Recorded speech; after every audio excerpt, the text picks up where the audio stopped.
പോരാളി ഷാജി എന്ന് പറയുന്ന ഒരു ഗ്രൂപ്പ്, അവരെ വളർത്തിക്കൊണ്ടുവന്നതും, അതായത് സൈബർ സഖാക്കളെ വളർത്തിക്കൊണ്ടുവന്നത് സംസ്കാരം ആരുടെയാണെന്ന് നമുക്കറിയാം. സൈബർ സഖാക്കൾ പ്രതികരിക്കണം എന്നൊക്കെ പറഞ്ഞ് എന്നെയൊക്കെ ചീത്ത വിളിപ്പിച്ചിട്ടുണ്ട് സൈബർ സഖാക്കളെ കൊണ്ട്. അതുകൊണ്ട് എനിക്ക് ഈ സൈബർ സഖാക്കളെ നല്ല പരിചയമാണ് കേട്ടോ.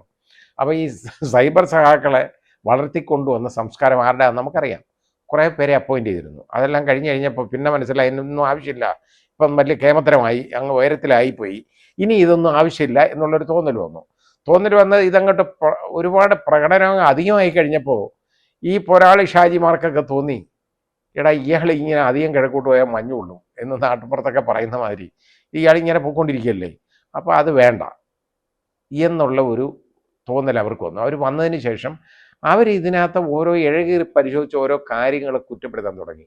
ഇലക്ഷന് മുമ്പ് തന്നെ അത് നമ്മുടെ സഖാവ് എം വി ജയരാജനൊക്കെ പറയുന്നതെന്നൊക്കെ പറഞ്ഞു കഴിഞ്ഞാൽ ഇവർ നേരത്തെ ഇങ്ങനെയൊക്കെ പറഞ്ഞതുകൊണ്ടാണ് ഇവർ തോറ്റുപോയെന്ന്. അത് ഇവർ പറഞ്ഞുകൊണ്ടൊന്നും മാത്രമല്ല തോറ്റുപോയത്, ഇവർ ജനങ്ങളുടെ പൾസാണത്. ഇപ്പോൾ ഏതൊക്കെ സഖാക്കളായാലും ശരി, അവർ ജനങ്ങളാണ്, അവരുടെ ഭാഗമാണ്, ജനങ്ങളുടെ ഒരു ഭാഗമാണ് അവരും വരുന്നത്. അത് ജനങ്ങളോട് അവർക്ക് ആഭിമുഖ്യം ഉണ്ടോ ഇല്ലെന്നുള്ളത് വേറെ കാര്യം. പക്ഷേ ജനങ്ങളുടെ ഒരു ഭാഗം തന്നെയല്ലേ, പൊതുജനത്തിൻ്റെ ഒരു ഭാഗമാണ് അവരവരുടേതായ അഭിപ്രായം പ്രകടിപ്പിക്കുമ്പോൾ ഒരാൾ പറഞ്ഞത് അത് ശരിയോ തെറ്റോ എന്ന് ചിന്തിക്കാതെ അയാൾ പറഞ്ഞതുകൊണ്ട് അത് തെറ്റാണ് എന്നങ്ങ് ആദ്യം ഒരു തീരുമാനം എടുക്കും. അപ്പം നമ്മളെ ഒരാൾ ക്രിട്ടിസൈസ് ചെയ്ത് കഴിഞ്ഞാൽ അയാൾ ആ പറഞ്ഞതിനകത്ത് വല്ല കഴമ്പുണ്ടോ ഇല്ലയോ എന്നുള്ളത് ആദ്യം നമ്മളൊന്ന് ചിന്തിക്കണം. അയാൾ സത്യമാണ് പറഞ്ഞെങ്കിൽ, അത് ഏത് ശത്രു പറഞ്ഞെന്നിരിക്കട്ടെ, അയാൾ പറഞ്ഞത് ശരിയാണ്, അതങ്ങ് അക്സെപ്റ്റ് ചെയ്യണം, ഒരു തെറ്റുമില്ല, അത് ഞാൻ ശരിയാക്കാം എന്ന് പറയുന്നതിന് പകരം അയാൾ അങ്ങനെ പറഞ്ഞു, അയാൾക്ക് മറ്റിടത്തൊക്കെ എല്ലാം തോറ്റുപോയി, ഇവിടെ എല്ലാം കിട്ടിയില്ല, ഇതൊക്കെ പറഞ്ഞുകൊണ്ടിരുന്നുകൊണ്ട് വല്ല കാര്യമുണ്ടോ, നമ്മളെന്തുകൊണ്ട് നമുക്ക് വോട്ട് കിട്ടിയില്ല എന്ന് ഇല്ല സന്ദേശം സിനിമയിൽ ആലോചിക്കുന്ന പോലെ നമ്മൾ എന്തുകൊണ്ട് തോറ്റു എന്ന് ചോദിച്ചാൽ, ഇപ്പോൾ പഴയ ഈ സിദ്ധാന്തം പറയുന്ന ആളുകളൊക്കെ വളരെ കുറവാണ് കേട്ടോ. അത് കാരണം ഈ ആ രീതിയിലുള്ള സിദ്ധാന്തം കേട്ടോ നമുക്ക് ഇപ്പോൾ പറയാനൊന്നുമുള്ള ആളുകളില്ല കേട്ടോ. അന്തർധാരയും അതും ഇതുമൊക്കെ, അന്തർധാര വളരെ സജീവമായിരുന്നു കേട്ടോ.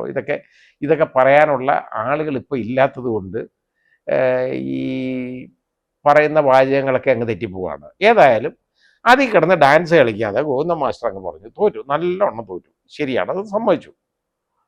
അതുപോലെ തന്നെയാണ് ശ്രീ പ്രകാശ് കാരാട്ടും പറഞ്ഞത്, നല്ല കാര്യമാണ്, അവരിത് മനസ്സിലാക്കിയെടുക്കുന്നു എന്നുള്ളതാണ്. പക്ഷേ അവർക്കും പ്രതികരിക്കാൻ പറ്റുന്നില്ല, പ്രതികരണശേഷി കുറവാണ്.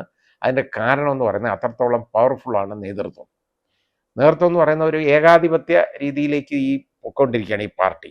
ഏകാധിപത്യ പ്രവണത ഇതേപോലെ തുടർന്നാൽ ഈ പാർട്ടിയുടെ നാശത്തിലേക്ക് അത് കലാശിക്കും, ആ രീതിയിലേക്ക് പോവും. അങ്ങനല്ല വേണ്ടത്.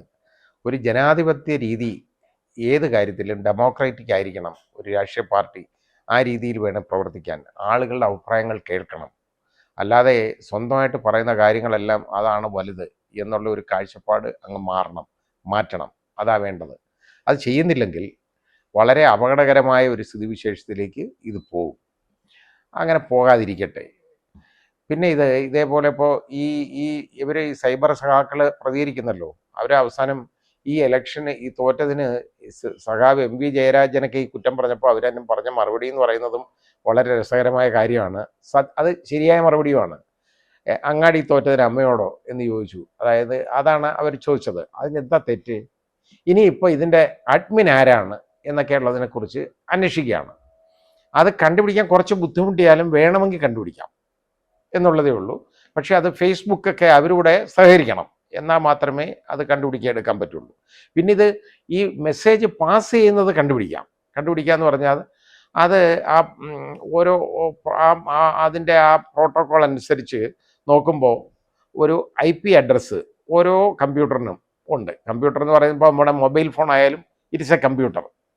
മൊബൈൽ ഫോൺ അതായത് ഏതെങ്കിലും മെമ്മറി ഉള്ള ഒരു സാധനം എന്ന് പറയുന്നത് ഏതായാലും അത് കമ്പ്യൂട്ടറാണ്. അപ്പോൾ നമ്മുടെ വാഷിംഗ് മെഷീൻ അതൊരു കമ്പ്യൂട്ടറാണ്.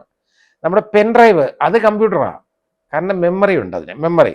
അപ്പോൾ മെമ്മറി ഉള്ള ഒരു സാധനം കമ്പ്യൂട്ടർ ആകുമ്പോൾ നമ്മുടെ മൊബൈൽ ഫോൺ ഒരു കമ്പ്യൂട്ടറാണ്. അപ്പോൾ ഇതിനെല്ലാം IP അഡ്രസ്സ് കറക്റ്റ് കിട്ടും. അതുകൊണ്ട് ഇത് വേണമെങ്കിൽ ഇത് എങ്ങനെ പാസ് ചെയ്യുന്നത് കണ്ടുപിടിക്കാം. പിന്നെ നിർമ്മിച്ചത് ആരാണെന്നും ഇതിൻ്റെ അഡ്മിൻ ആരാണെന്നും ഒക്കെ ചോദിച്ചു കഴിഞ്ഞാൽ അത് കണ്ടുപിടിക്കണമെന്നുണ്ടെങ്കിൽ ഫേസ്ബുക്കിൻ്റെയൊക്കെ കൂടെ അവരുടെയും കൂടെ ഒരു സഹായം വേണം, സഹകരണമില്ല, അത് കണ്ടുപിടിക്കാൻ പറ്റത്തില്ല. ഏതായാലും ഇപ്പം ഇനി അതിനെക്കുറിച്ച് അന്വേഷിക്കുക. അതിനെക്കുറിച്ച് എന്തിനാണ് അന്വേഷിക്കുന്നത് ഞാൻ ചോദിക്കുന്നത്? അതായത് ഒരു അഡ്വേഴ്സ് റിമാർക്ക് ഉണ്ടായി, അല്ലെങ്കിൽ ഒരു ക്രിറ്റിസിസം, ഒരു വിമർശനം ഉണ്ടായി. ആ വിമർശനം എന്താണ് എന്ന് നോക്കി മനസ്സിലാക്കുന്നതിന് പകരം അത് ശരിയായതാണോ, ആ വിമർശനം സത്യസന്ധമാണോ, അത് ശരിയാണോ എന്നുള്ളതിനെക്കുറിച്ച് പഠിക്കുന്നതിന് പകരം അത് ആര് നടത്തി എന്നുള്ളതിനെക്കുറിച്ച് അയാളുടെ ജീവചരിത്രവും ഭൂമിശാസ്ത്രവും ഒക്കെ പഠിക്കാനായിട്ട് നടക്കുന്നതും അയാൾക്ക് സ്വഭാവ സർട്ടിഫിക്കറ്റ് കൊടുക്കാനും നടക്കുന്നതിന് മുമ്പ് ഇത് ശരിയാണോ തെറ്റാണോ എന്നൊന്ന് ആലോചിക്കട്ടെ, അത് വിലയിരുത്തട്ടെ. അത് നമ്മുടെ ബഹുമാന്യനായ ശ്രീ പ്രകാശ് കാരാട്ടും അതുപോലെ തന്നെ ഗോവിന്ദ മാസ്റ്ററും ഒക്കെ പറഞ്ഞ അഭിപ്രായത്തോടുകൂടി ഞാൻ യോജിക്കുകയാണ്. കാരണം തോൽവിയാണ്, അത് അക്സെപ്റ്റ് ചെയ്യണം. എന്നിട്ട് അതിൻ്റെ കാരണം എന്താണെന്ന് കാണണം, മനസ്സിലാക്കണം. അവിടെ നേതൃത്വ മാറ്റമാണ് ആവശ്യമെന്നുണ്ടെങ്കിൽ ഞാൻ ഭരിച്ചാലേ ഇവിടെ ഭരണം നടക്കുള്ളൂ, വേറെ ആരും എനിക്ക് പകരം ഇല്ല എന്നുള്ള ഒരു കാഴ്ചപ്പാട് ശരിയല്ല. വേറെ എത്രയോ നേതാക്കൾ കാണും ഈ പാർട്ടിയിൽ, അവർ മുഖ്യമന്ത്രിയാവാൻ യോഗ്യതയായിട്ടുള്ള ഒരുപാട് ആളുകളുണ്ടല്ലോ. അവർ കുറേ നാൾ അവരൊന്നും നോക്കട്ടെ, കാരണം ഈ പെരുവഷം ഒന്ന് മാറ്റിയെടുക്കണ്ടേ എന്ന് വിചാരിക്കുന്നതല്ലേ നല്ലത്. ഇനിയെങ്കിലും വിവേകത്തോടു കൂടി ചിന്തിക്കട്ടെ.